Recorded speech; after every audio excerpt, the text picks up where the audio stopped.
Welcome to the Alan Barr Show. Tyler Lemke. This is a podcast on business, technology, and other topics.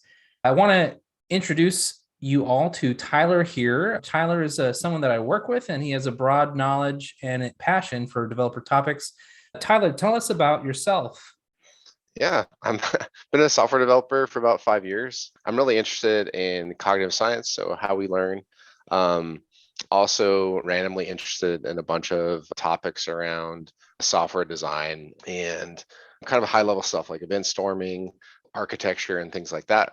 Don't consider myself an expert in any of them, but I'm definitely interested to learn about all of them. So yeah, full stack developer, kind of C sharp background, and started off in PHP, and now I'm interested in doing more JavaScript stuff, actually, full stack JavaScript. So I'm gonna try to play around with like Nest.js and things like that. So That's that's a really little bit great. about me. Yeah, that's awesome. That's quite a journey. I think your early journey sounds similar to mine, starting out in PHP, moving on to C sharp. And now it sounds like you're moving on to full stack JavaScript. That's really interesting. When did you get started in the field and like what led you to where you're at today? Yeah, so I started at an internship when I was going to school full time and working full time. And I don't know. It's like where do you get started? I jump back and forth between liking how fixing computers as a kid and like programming, but I was never good teaching myself programming. So I was like, okay, I need to go through, and like I decided kind of a little bit older because I graduated around like 30, 31 to get my degree. But I was kind of playing around with like, hey, is college worth it? Is a boot camp worth it? And I decided the college route was better for me, although I think the boot camp route's really good, especially if you already have a degree or something like that. That's really cool. It's very similar to my start. I kind of got into technology late, right after I'd done a lot of other things. It was kind of in my late 20s. And then, taking it from there, it sounds like you got into that internship and started applying some new skills. Like, what are some things that you've learned since then that you feel like are really being impactful to, your success right now? I don't, it's interesting. When I first started, I was doing everything. I was just doing full stack, going in and doing. I have this bad habit of calling stories and cards like tickets because like we actually just worked on tickets all the time. So I still do that and like throw people off. But yeah, The same problem. I worked on over like 160 at my first job, and was just fixing bugs most of the time. Did a little bit of new features or augmentations, but was fixing bugs a lot of the time, doing you know full stack bug fixes. So PHP, JavaScript, HTML, CSS, and some SQL as well. As far as like skills, I learned that I guess one of the biggest learnings I took was assumptions about your environment really hurt you a lot. So it's kind of like fix. I have an Anki card on this. Like for fixing problems, you usually when you're debugging, you want to fix the simplest thing, even if you instead of assuming that that's not it, because that's definitely something I ran into again and again. Because just with the environment we had to check out, like you'd have to go to a snapshot in time in your code base and go and check out the code and a snapshot of the database to try to see if it was to try to debug certain things, because the code would change over time and you'd have to go back to this old version to see what happened. So I think that's one of the biggest learnings I had. How about you? Yeah, I think that's a very similar thing for me where assumptions in the process of making software, and that can come from a lot of different places, whether that is the people coding it or the product person's idea of what the problem actually is. And then you start implementing and you learn things that maybe that wasn't the case. Or the biggest thing that I've seen burn people a lot is they take the first answer someone gives you and that's it. They move on and they're like, well, that's what they said. And what I learned to do was to question everything and try to go a level deeper every time they state something. Like in one example, we were going on this platform journey to pursue containers, and someone that I really value the perspective that is concerned with like mitigating risk, they were concerned that we should do some extreme diligence around adopting containers and making sure that if there was some framework and government way that they did it, like how do we need to do that? And that was just because of their background of working in like the electrical industry where everything has a very specific range and tolerance and all those things. And in this case, I just dug in further. It's like, well, what is leading you to think that's necessary? And what do you think we need to do? And so on and so forth. And it exposed that it wasn't a problem at all. And really that we had, complete freedom in our industry, because it's not a realm that is really of anyone's concern at the moment. Maybe that changes in the future. So I agree with you. Like, challenging assumptions is really key in designing a good product and understanding like what are you actually trying to build. That is probably one of the hardest things. I don't know if you tried to build anything on your own or like worked on a really brand new project.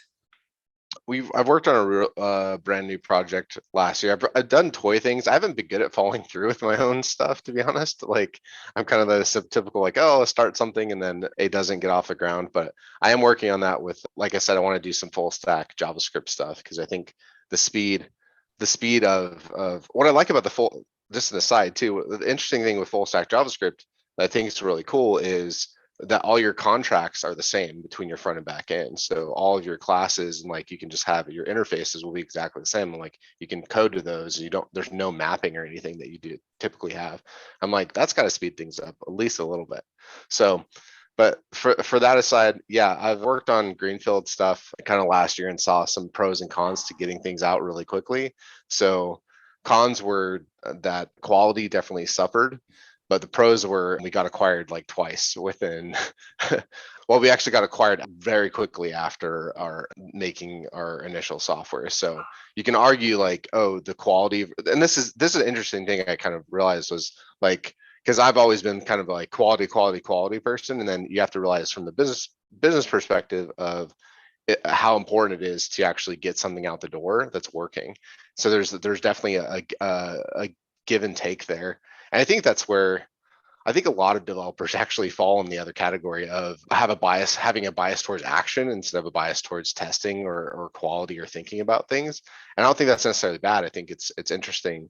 It's an interesting dynamic to think about. So, but yeah, I've learned a lot through that process. Yeah, quality is a really tough topic for a lot of people because it's very broad and you want to pay for as much quality as you can afford, but you don't want more than that. And there's a minimum. You want the minimum amount that you need to ship a product that people don't feel more embarrassed than you should. You should feel embarrassed when you ship a product because it means that you're testing it sooner than later. And the risk that many people run into is they don't test it soon enough. They don't validate. They don't put in the right level of rigor in the right part of the process. When I think of software testing as a more of a QA engineer, I'm thinking of someone that is trying to work with a really skeleton budget of testing and try to figure out, okay, what do we absolutely need to test in this critical path that I can do with the time I have to be effective and efficient. We can design a really comprehensive test strategy for anything, sure. If we're trying to make a really good business decision and hit market and see if people will pay for it, we really want that like happy path and maybe some sad paths covered, but we don't want to go too in depth. And I think you can definitely take it like when you have a more established product that you have many users of and you're trying to guard that quality, maybe it's a different discussion. But I think that quality is a really challenging topic for a lot of people. They're not sure what is risky. What do I need to focus on? Do I need to double down on tests in a certain area, or where is the risk going to be coming from, and what do I need to think ahead of time to watch out for? Yeah, I mean, personally, it drives me crazy when automated testing is done in some fashion. I think that I also learned like from everyone I've talked to, if you don't put quality up front, it's never going to get stapled in the back end. No one's going to go back and fix that technical debt long term. And so I think even putting some of those things you said in place, like at the beginning, it's like, okay, we're going to have some measurement, we're going to have some tests around things. Like at least that forces your architecture to be a little more testable. Because I've literally worked on applications that were not automated testable because they were never started in mind, and you literally could not test them. Being a app that was built with kind of a JavaScript, phone gap style app, and the framework it was using literally spun up new IDs each time, so you had no way of tagging any of the elements and automating it. Because I was one of the ones literally testing it. I was like, manual testing drives me insane. I need to automate this. I was like, and I kept on trying to search and search and search. It's like, there's basically nothing you can do. So it's like, oh, great. This is awesome. Yeah, that's really stressful. It adds a lot of cognitive load and it slows you down. There's a lot of waste in that process where you could put a really simple test harness around what you're working on and just catch really simple regressions that you're probably going to add just because you're changing things. Like it's a lot of stress. The value I've gotten out of tests in any project is, oh, I know how this is supposed to work now. Like, thank goodness they added this test so I could figure out how to use your library. When there is no documentation, the tests are a form of documentation for me. Yeah. I think it's interesting too that first role, I definitely got to work with users and understand, like ask what they wanted instead of a lot of times people tell you how they want to implement things. I guess this happened in my second job too, but they'll tell you like what they want to implement versus why they want to implement it. And they're going into implementation details and you have to like take a step back and go, okay, what do you actually need?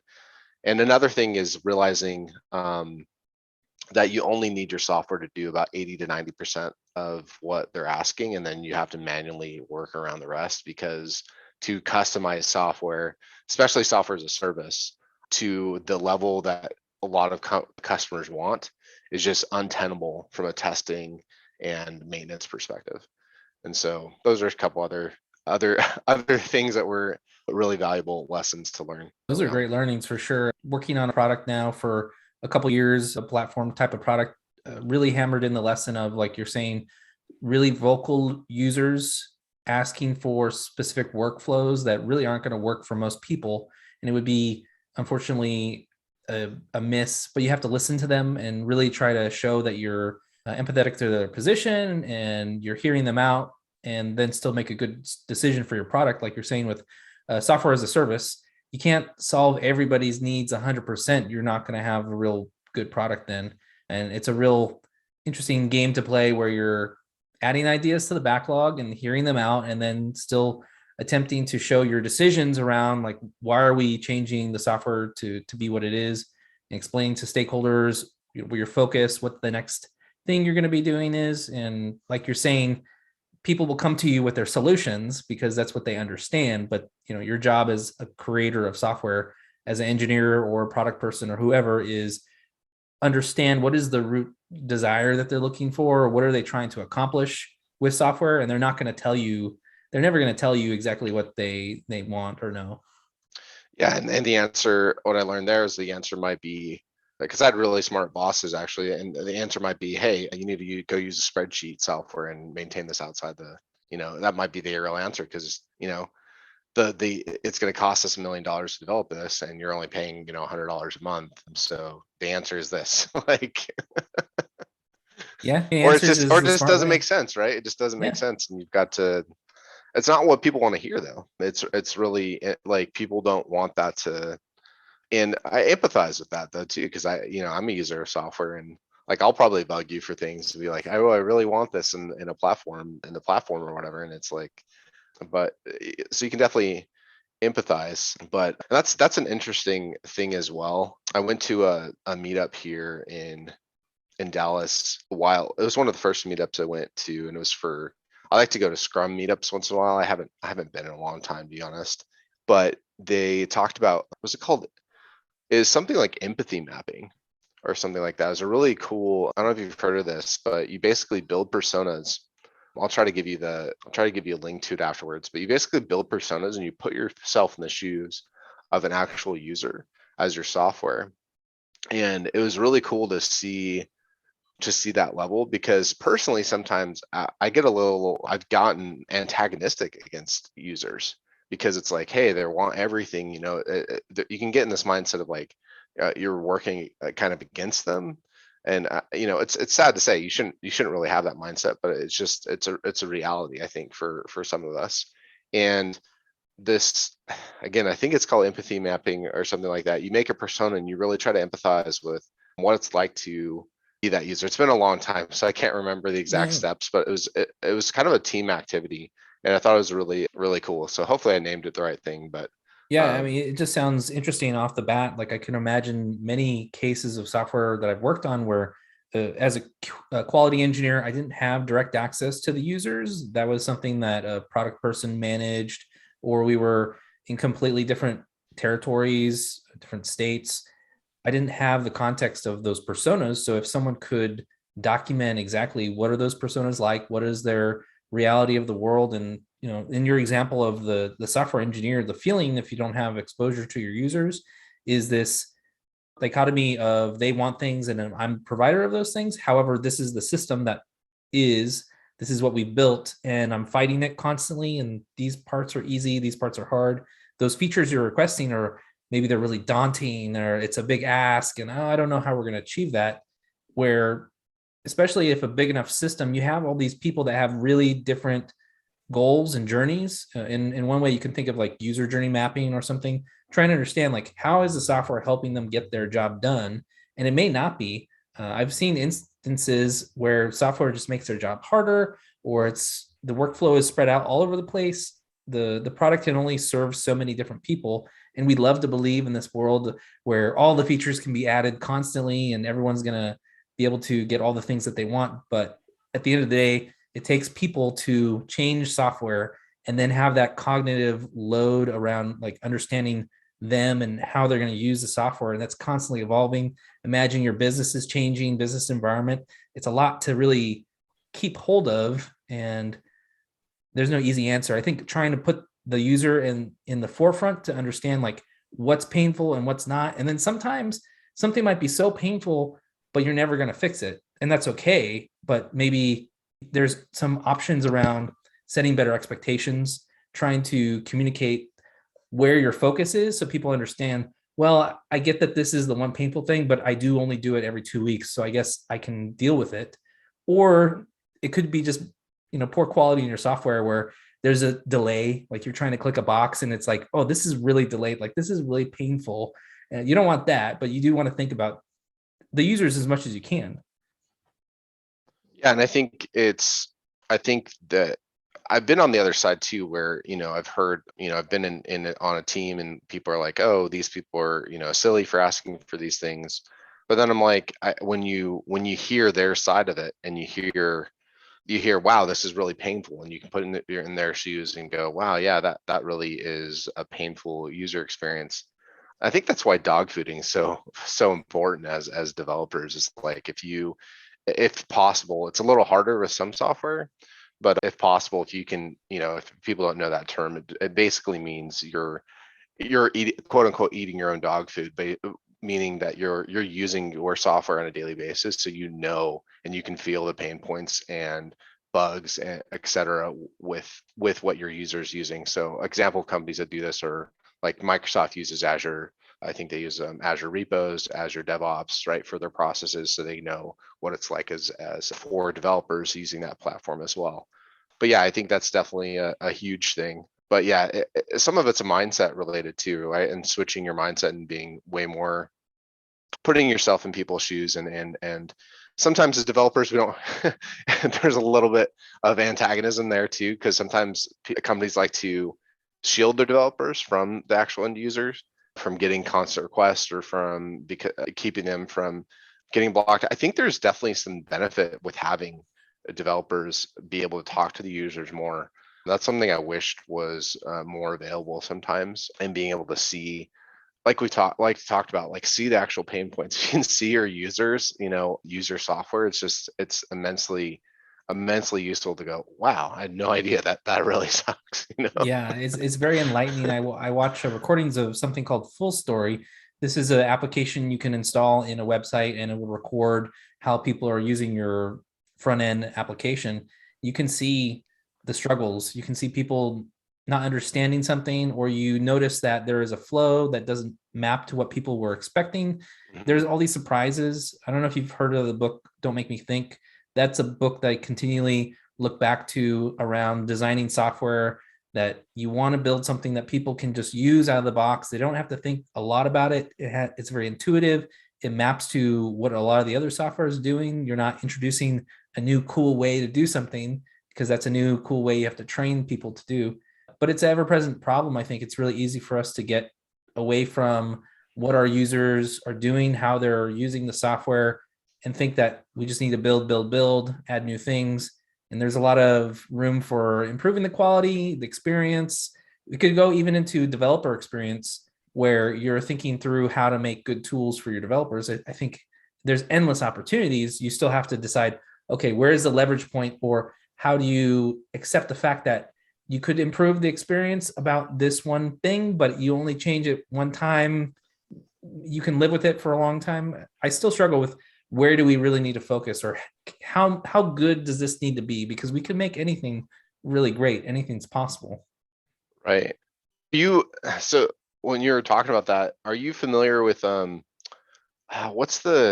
there like a channel for Microsoft? It has like 9 in the name or Yeah, something. yeah. Channel 9, I think. Channel 9, is that it? Yeah, It like might be. I'm bringing that up because I don't know if you've seen this, because human computer action is really, really interesting. But I took a human computer action course, and one of the main things that we went over, and I keep coming back to it again, is the Microsoft. I can't find the video. There's developer network, developer overview, user interface of the 2007 Microsoft Office system. I think that's it. This is fascinating to me because you see, like, I remember thinking back in the day, I was like, why does Microsoft Office look so hideous now with the ribbon and everything? And you start to go in there and look at, like, they basically went through and they understood that the users were only getting 5% of the actual use out of the software. And so they did a bunch of different things. They did recordings of people, like, overhead to see, hours and hours and hours of recordings. They did analytics using Excel and seeing what features were used the most and things like that. But it's a really interesting video. I'll have to send you the link. I don't have the exact link here, but it's one Yeah, of the we'll put best it in ones the I've show seen notes. on design. But yeah, so that book you talked about, the Don't Make Me Think, it's definitely on my wish list. Is that, how does what's this what's the top what's the top idea you get out of that book? The top idea, get out the book. It's been a while since I've read it. For the most part, it's really showing you different controls of using like a form or something. It's been so long, I'm probably misremembering. But the whole point of the book is designing software in a way that makes it intuitive for people to use. And I think we can all have an experience with software where we were just like, why did it do it this way? Or why was this that way? And I think we want to avoid that as much as possible. So it's a great book. I think it's wonderful. But the main point I would take away from it is, how would you design software that if you gave it to somebody, they knew instantly what they needed to do? And I think the way that I could think of that is following the same form and function that we're used to with many interfaces. You go to an elevator, the buttons tend to be the same. They're not always the same. Or you go to ATM, or you go to, I think we're getting to a point in time where the interfaces we're interacting with in our day to day are pretty normalized. There isn't too much that's varied or different. You still run into situations where you're just sort of like, what am I supposed to do here? Right. That makes sense. I've On that note as well, for user, I had this dream of being able to, because I've had to do documentation for how to do, like, I'm interested in doing documentation a little more than most devs are. Not that I'm horribly good at it, but I've had this dream of, basically, you could turn off and on tooltips, and every single item on your screen has a tooltip, and you basically instantly turn them off and on, and those actually explain what each menu item does. I don't know if it'd be realistic to have especially with mobile, because I know mobile is a little weird with tooltips and being able to see all those things. Have you ever thought of how do you document? How do you have self-documenting interfaces? Because even if you can create the simplest interface in the world, it doesn't mean that you can explain exactly what it does, right? That this input here is going to map to, XYZ business, domain thing. What does this round to? Why is it here? There's a lot of different things. And it's like, when you bury them in, what I've learned about documentation is, the further away your documentation is from either your code or your interface, right? So, number one is, like, I've dealt with having documentation for code in, like, Confluence versus in a README, right? I don't like that because of, what I call, I guess, the proximity effect, where the further you are, like, have you probably heard this with offices, right? The further in feet that you are from another person, the less you're going to communicate. And there's pros and cons to that, right? And it's the same way with, I think, with documentation. The further that those two things go away from each other, the interface and the documentation, the less people are to read them, the less there are to understand them, etc. Have you thought about how to solve that on the front end, as far as how do you document to users what's going on with complex inputs and things like that?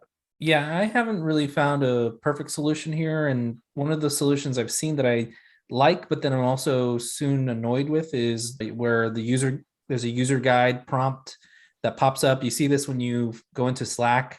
The annoying part with that is, if you're like us, maybe you have thousands of Slacks, or tens of hundreds of them, and you go into it, and each time it's trying to teach you how to use the interface.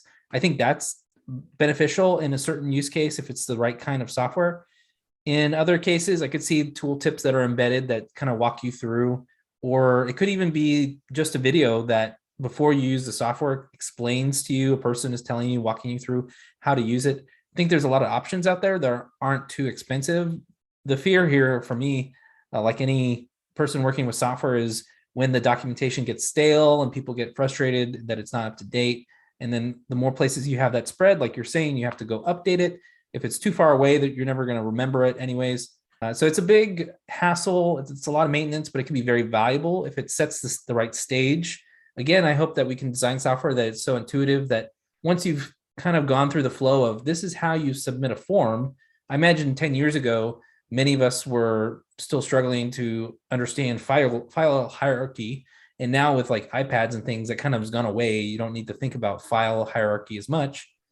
We might see that we're going to learn collectively from these new experiences, or we just use video a lot more to teach people. I can imagine it goes a lot of different ways. I wonder, how much should the software itself be trying to take care of that? I think it's a burden, and there's a balance in there, but I don't know what's going to work for all of us. Yeah, it's hard because you have the whole thing of discoverability. Like, do you want? I guess part of it is, what is the, like, for example, Slack. Slack has a low, if someone doesn't understand how to use it, like, there's a really low, impact if someone, quote unquote, messes up, versus, double booking accounting software for, some, what if it's for, the government or something? Yeah, so you got different levels of risk, right? And training that's needed. The problem is, I think that there's always a trade-off between complexity. We talked a little bit about this before, is like complexity, and which usually goes hand in hand with flexibility, right? Complexity and flexibility are typically coupled in some ways, even from the architecture side, right? It is, the more complex your architecture is, the more flexible your software can become sometimes. And so I think that's interesting as well. I don't There's probably not a silver bullet, but I think we could do things a lot better. Yeah, I think there's a big thing about taking it seriously and not assuming that the user, I think in the past we might have blamed the user. Oh, well, you should have studied it a little harder, or, really review it. The perfect example I saw in the news was maybe a few years ago or more. It was a bank that had a transfer app internally. There was very limited UI, anything. It was very rough to use. And this person that was using it accidentally paid the other banks the money it owed too soon, and those other banks didn't want to return the money. They're like, well, you were going to pay us, so you've paid us now. And they couldn't undo that. And that must be really frustrating as a user, where you make this essentially a monumental mistake for your business because you couldn't understand how to use the app. And now not every piece of software is going to be like that. However, I think as software engineers, as builders of software, product people, we can take our craft seriously and try to understand, like, what is the risk of this. If you're building Slack, maybe not so much, but others maybe. So it's funny because because we talked before about Git's interface. I think is a good example of an interface that lets you shoot yourself in the foot, right? It gives you the gun and the bullets to shoot yourself in the foot with, for, if if using a bad analogy, but it is what it is. Like, it's like, you can do git reset hard and lose history, right? and there's no prompt, there's no anything, there's no like, it's like, why can't you guys have a flag where it's like, if you know what you're doing, you put in like a force flag, right? If you don't know what you're doing, the force flag's not there, and then you have to, but even then, you have the problem of Stack Overflow, and it's like, hey, just use this command, and it's like, here, well, I'll have this force flag for you automatically, right? And it's an interesting problem, because I've seen this like, and I think that comes from an interface perspective. Okay, what are you doing here? Like the example you gave, because I think that was a pretty recent example, right? It was like Chase or something like that. Yeah, some bank that had that problem, and the problem probably was, are you like, they didn't have a confirm dialogue, right? It's like, are you sure you want to send $27 million to, like, well, it's the same, and it's the same thing from the perspective of, okay, when do you need to have prompts when you delete things? I think GitHub does this really well with when they make you type out your repo name if you're going to delete it, or things like that, like renaming. I've renamed for like personal branding before my GitHub, but it's funny because I think a lot of this stems from, you've probably heard of the curse of knowledge, right? And I think it stems from that because, number one, most of the people designing software are developers that've been using computers all their life, right? And you don't realize the beauty of interfaces. Like when you pick up and you use like different applications like Uber or I don't know, a lot of stuff that Apple does, right, is a really great example of like, just, wow, this is such a beautiful, simple interface. And if you haven't coded the software like that before, you don't really realize, wow, they put a lot of effort and thought into this. And it's like, it's almost like, it's a good indicator that it's like frictionless, right? And it's like, wow, this stuff just works. You wouldn't even think that it's that hard to do, but it's like extremely hard. What do you look to for inspiration as far as interfaces go, like software wise? Like, who do you look at any piece of software and go, man, I really want to mimic, X, Y, and Z when I create software? I think that Apple is a really good source of inspiration. Not every app's perfect. If you've been using software for a while, there's always something to learn. And I'm always surprised with sometimes the poor or ungood interface, I guess we'll say, is a selling point. If you can think of like Snapchat, like that for a while had a really cryptic interface for people, but that was the selling point for a lot of young users. So I think that we have to be a little mindful of, some interfaces are built to be used for everybody, and then some are not really built to be used for everybody. I could compare like Slack and Discord. I think that Discord has a much better experience, even though it's a little bit rough, but it really reflects the energy and the youthfulness of it, the ability to interact and communicate with your peers in gaming and also other fields, where I think Slack was really lacking for a long time. They started to catch up, and it seems like they were kind of cribbing some of the designs and things. There's a host of inspiration I think that we can get from even the physical world of, when you experience a product where it's really clear what you need to do. I always am impressed by that, the simplicity. There's a lot of work that goes into that simplistic experience.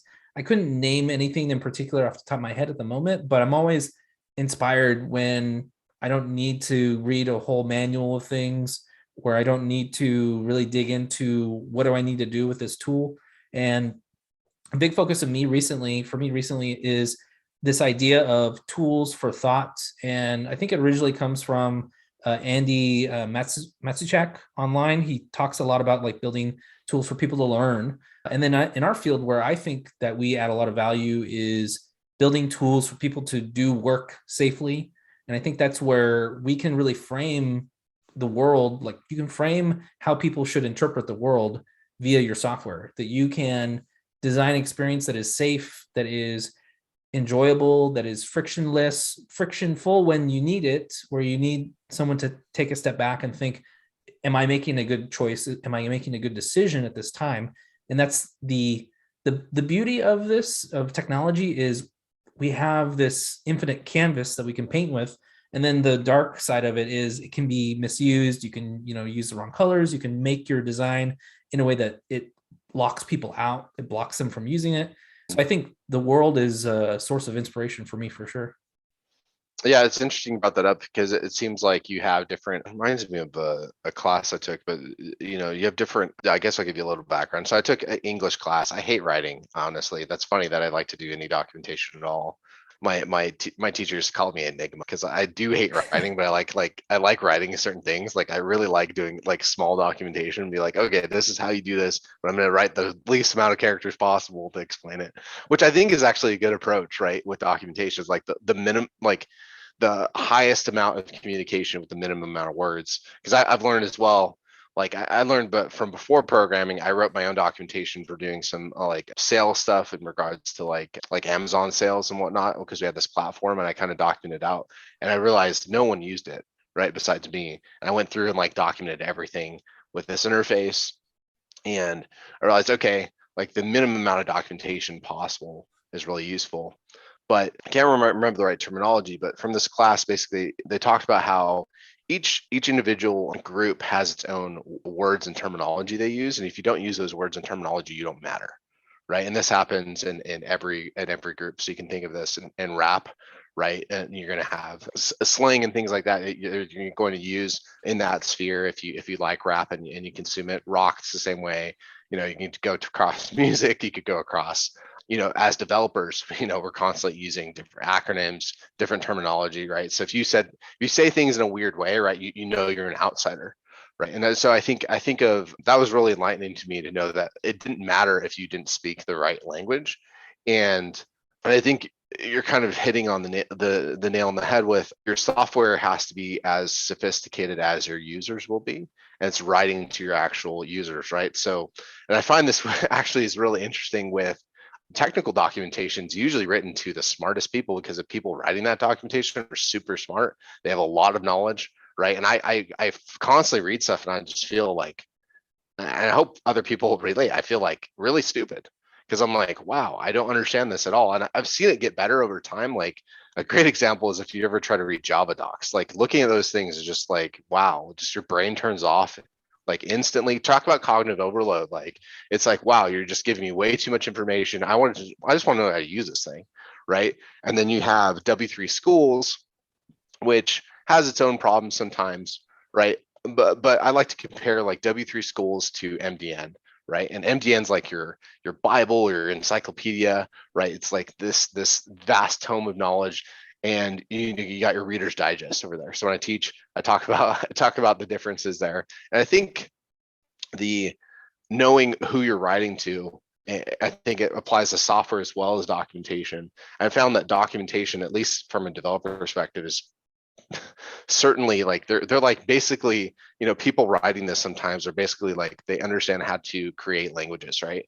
And they know how to like it's like I don't know how you could tokenize different things. I'm not that smart, like, and I did a software engineering degree, I didn't do, some people have a lot more knowledge than me. There's other degrees that actually go into creating operating system or creating languages and stuff. And there's parts of me that wish I would do that, but parts of me that are like, how useful is this knowledge, right? And so it's a trade-off. But anyway, those are just some things that came to mind. Is like, wow, you Yeah, really do have to think about the domain terminology and the expertise of your users and it's writing to that it's really because tough. Yeah, it's yeah. a distinct skill set. I couldn't expect every single developer to know how to write for the audience and explain well. There's a guy out there, Daniel Procida, and he has this mental model around the four types of documentation. So that's reference, tutorial, how to, and then the fourth one always is an explainer essentially. So what that tells you is it gives you this mental model to think through, who am I writing this content for? And the value there is like the reference is more for, as a developer, what do I need to look up to use this thing? The explainer is like, tell me why this is what it is and what do I need to know about that. And then tutorials and how-tos are kind of the recipes of, I have a thing to get done, and if I run into a problem, I probably need a how-to. How do I fix the problem? For a tutorial, I just want to get the thing done. And with our audiences, there's those users that are developers they just are trying to accomplish a goal. Like you're saying, they just need the minimum amount to be successful. They don't need anything more. And then there's other realms of writing, where writing is a vehicle to persuade people to buy a product, or it is to educate or entertain. The more entertaining we can make anything, people are going to want to consume it more, but it's not going to, it might not hit the right tone. If it's like, maybe you're writing some kind of medical documentation and you're like, maybe this is not the right place to make jokes. So like writing is a really difficult thing. I would love for everyone to have a really solid idea of like what to write and when to write it and how to write it. It's easy to fool ourselves, I think, and think that the things that we wrote were valuable or interesting. They might amuse us. And then you show it to people and then they give you feedback on, well, who's your audience and what's the goal of this and what are you going to do with this and all that. And I think those are good questions to ask in certain contexts if you're trying to achieve a goal of, I want people to use my software. I want them to buy the software. I want them to build things with my software. And then if it's for your own personal stuff, maybe those questions are a little bit, especially with this internet of things now, like you can reach out to people who you would never have expected to. And you may not know who your audience is, but they might find you simply by writing for yourself. So I wouldn't like caution anybody to stop writing because you didn't have a good, clear audience in mind. And just be aware, maybe some things are going to hit and some things are not, and you don't really have control over it. I think we talked about that like Gary Vee a little bit. He's kind of like just put your stuff out there, right? And I've learned that more and more because there's like a perfectionist side of me. I've learned how important iteration is and seeing like, okay, if you can just get some documentation out, and then as you interact with people, you can go, oh wow, that didn't make any sense. Let me fix that here. Let me fix that there. And but I think it's too. I was trying to touch on like the interfaces as well. Like the interfaces are really for the users as well, because you have to think, okay, how's your interface going to work if someone is doing data entry versus someone that is kind of using your software, you know, in a once in a while basis, and the workflow might look completely different because just of practical reasons, right? You need to get, if you're doing data entry, you need as much in many fields as possible potentially. You know, I'm thinking more of like Excel. It's like you're trying to put a lot of information there. You wouldn't want to break up Excel into 20 different, you know, here is tab one, you know, like you can imagine what that interface would look like, even though it's a if you look at Excel sometimes when you're using it, it's like, wow, this is just a mess of information, right? But you need that to really interact with the software well. You need to see all the information in context, or it doesn't work as expected most of the time. So I think that's a definitely interesting concept to think about, like what your users will do. Because I don't know if you've ever used Blender or seen Blender before. I played around with it years ago. Extremely complex piece of software for doing 3D modeling. And I just was like, okay, this is just, obviously you can't hide everything or make it super discoverable sometimes when you have really complex software, but I think they've worked on their interface a little bit more. But I think that open source software definitely suffers from this a lot, is having bad interfaces, just because it's like, okay, what's the goal of the developer? It's like, just get the software out there as quickly as possible. But it's been interesting to see the advent of great design and to see, wow, like you can have a completely different experience, you know. And that's kind of, I think that's very much new phenomenon, is having really slick interfaces that are just very easy to use. I think that's like, come to think of it, that's like the past 10, 15 years. Like most of the time it hasn't been that great. We're becoming, like, design has definitely stepped it up a lot, or at least people are focusing more on it. Yeah, it really feels like it's a improving place. I can imagine there's like a couple pillars of open source projects that their interfaces are not, I wouldn't call a pleasure to work with, but they're just so powerful. So that's like FFmpeg, that's curl. I could imagine there's a million other of them out there. Many like proprietary companies are using these products under the hood. They have them in their licenses and the call outs there, and these are just powering so much software. They get the job done. And I think the balance is that in some cases, like Blender, they have an audience. They're pretty comfortable with whatever they're doing. They've been okay without the fancy interface to achieve some goal because it's getting the job done. And I think, especially if you work in a business, you hire developers. For the most part, they're used to using pretty crummy tools and connecting it all together. And at some point, you have to fix that. I think as a person that's working in this evolving field, I don't think we can tolerate that forever.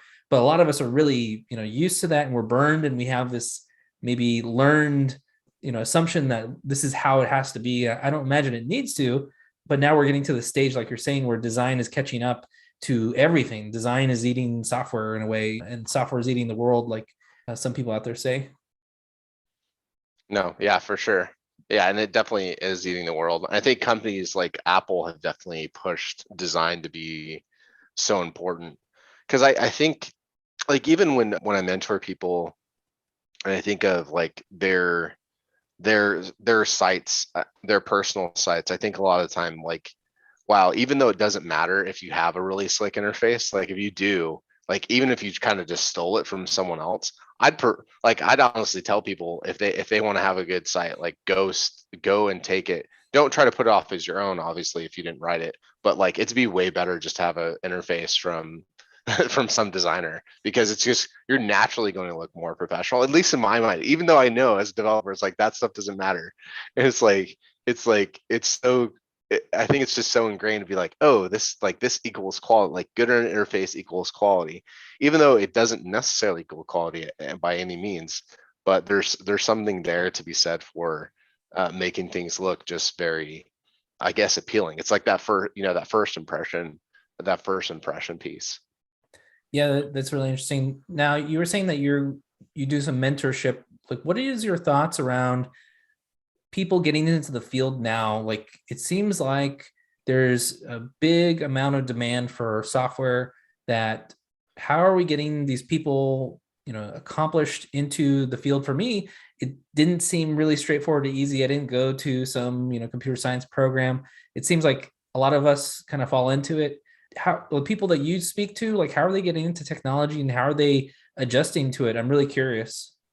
Yeah, so there's people from all walks of life, and there's I've mentored people that are going to college right now to some of the smaller schools that don't have any options for mentoring. So that's actually a great program if anyone's interested. It's called Mentors in Tech. It's Mint. It's run by Kevin, I believe. I'm forgetting his last name. Go check him out on. I'll give you the link for checking him out. But that's a great opportunity. If you don't know, by the way, mentoring is one of the best ways to avoid burnout if you're not able to work less. So they talk about that. I think in the book called Peak Performance talks about that being really important. But yeah, I've mentored people from there. Obviously, there's like, when you go to college, right? There's a full program.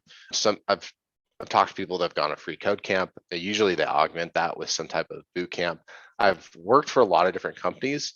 There's pros and cons to different programs.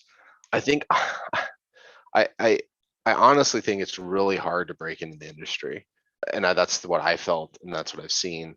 It because, and I've heard this from different people, like people they want mid-level to senior developers, right? And that's where their demand really is. They're not looking for juniors, and sometimes I think honestly the companies have a hard time marketing that and going, look, it's going to be really hard. In fact, when I go mentor people or go into and teach, I actually tell them, hey, you need to start job look searching now, not at the end of this program. That's what I tell everybody now, because understanding like doing the technical interviews, which I'm definitely not an expert at, but I have this, I can share this as well. I've got the on my GitHub, I've got get your first dev job. So I'll actually give you that link now so don't forget. But this kind of brain dump of the last 5 years of me, you know, to go into different like kind of trainings. I've been to a few different trainings on how to get jobs and what you need to focus on. And I don't think there's a silver bullet, but I definitely think if you kind of just have to outshine. I like this way of thinking about it is you just have to be you have to have a minimum level of competency, technical competency, and then you just have to be likable, right? And if you can hit those two, now I can't tell you what that is, right? Because like even I suffer from like I'd like to hope that it's the what do you talk about? It's not it's the opposite of Dunning-Kruger effect, right? It's the I can't even think of it right now. You know what I'm talking about, the imposter syndrome, right? So I always think of Dunning-Kruger and imposter syndrome, and you always want to be in between those two, Yeah, right? And yeah. you always want to kind of have a good feeling of where you're at. I think I have a pretty good feeling, but sometimes I think I lean into the imposter syndrome a bit much. But I think getting a job, a lot of it's knowing the right people and just getting a chance, right? And you have to find companies that are willing to give you a chance. Like luckily, I found a company that was willing to give me a chance, and it helped quite a bit. But I mean, I got offered before I got my second role, which was my official like actual software developer role. I got off. I was second place at two different jobs. I can tell you that's like extremely frustrating, like to literally be second place, like and to know Like they were going to hire me, but they either didn't have the money, or I was, what other person interviewed and was that much better than me, right? And so there's always constraints with different things. I don't know if that answers your question, but there's while it's difficult, I think if you focus on the right things and you don't focus, if you don't add, and just to talk about like the 80-20 rule, right?